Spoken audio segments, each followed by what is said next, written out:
So this is an awkward and pretentious thing to say, but the guys that directed Star Wars are jealous of me. Let's talk about it.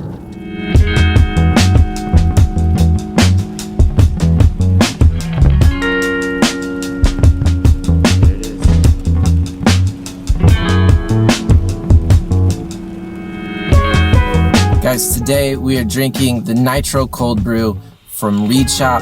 It is probably my favorite nitro in the city, and I'm absolutely in love with it. It's smooth and delicious, and I honestly don't know how they do it. So welcome to Coffee Break. We talk filmmaking and we talk coffee. My name is Skylar, and I'm a director and a producer here in the Atlanta area.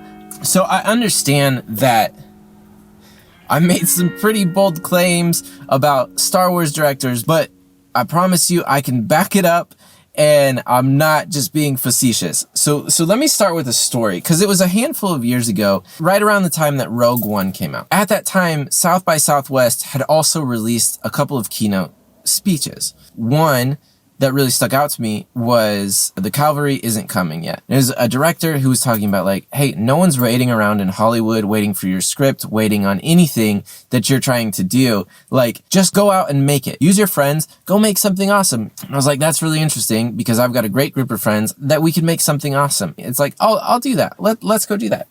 The second keynote speech was by director Gareth Edwards, who directed Rogue One, and he was talking about like the joys of like growing up playing with Star Wars toys, and now he's making Star Wars films. You know, he's making studio films. He's, I'm sure, paid plenty. He's not downing the studio system, but he's sitting there and he starts talking about how he misses the days of running around with a camera and his friends.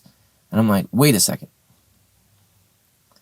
So the guy that just did the most recent Star Wars misses those days? Wait a second. I'm living in those days of running around with the camera and my friends. So does that mean he's jealous of those days, even in like a good way? Like, does he miss that? So I thought to myself, oh dang, he's doing what I want to be doing, but he's wanting to do what I'm doing. So it's starting to be like, wait a second, this doesn't make sense to me. And so now I'm like, I think that I have a wildly inaccurate, false view of success. It was a crazy process and very fluid. You know, you kind of wish for the fact that you could take that organic thing, the way you made your first film, and you could do it on a big budget level. And we tried our damnedest to do it. So that really, really got me thinking. And I processed this for a handful of days. And I kind of came to a couple conclusions. First, I need to redefine what success actually looks like in my life, or at least what I view success to look like. What is it actually that I'm trying to accomplish? And I determined that it actually isn't monetary. It actually is just, I just want to make dumb videos with my friends. If I get paid for those videos, that's great. And if I don't, that's okay too. Like, honestly, if my bills are paid, that's kind of the goal financially. But more so, if I want to be like successful in videos, I want to have fun and make dumb videos with my friends.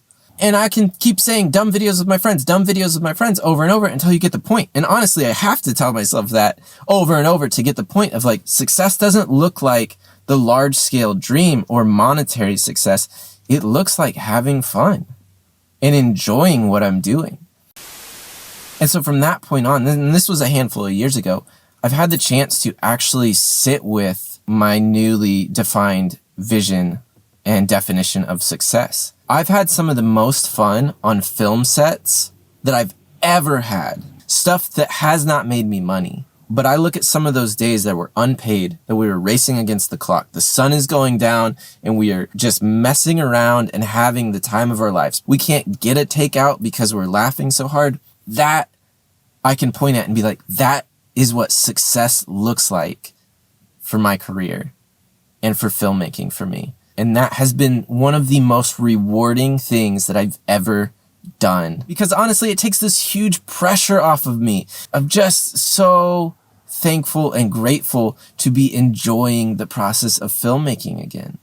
It's never been a better time to be a filmmaker, but I actually think now is probably one of the best times ever to want to be a director, and I'm no Steven Spielberg. I'm me, and you are you, and all our stories are going to be very different. So to wrap this all up, I would ask you to check, what does success actually look like for you?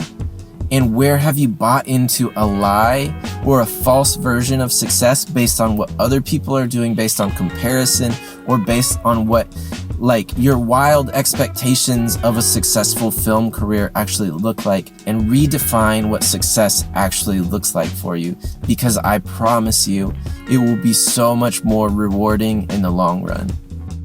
So at least that's what I've learned in this entire process. And honestly, Jon Favreau, if you're watching, I would love to direct an episode of The Mandalorian, or if you just want to go ahead and jump me to a new Star Wars movie, I would still be honored, because that would be freaking sick. Thanks for tuning in to Coffee Break. Again, shout out to Read Shop. It's fantastic. So if you don't want to miss an episode, be sure to subscribe, and we'll see you next time.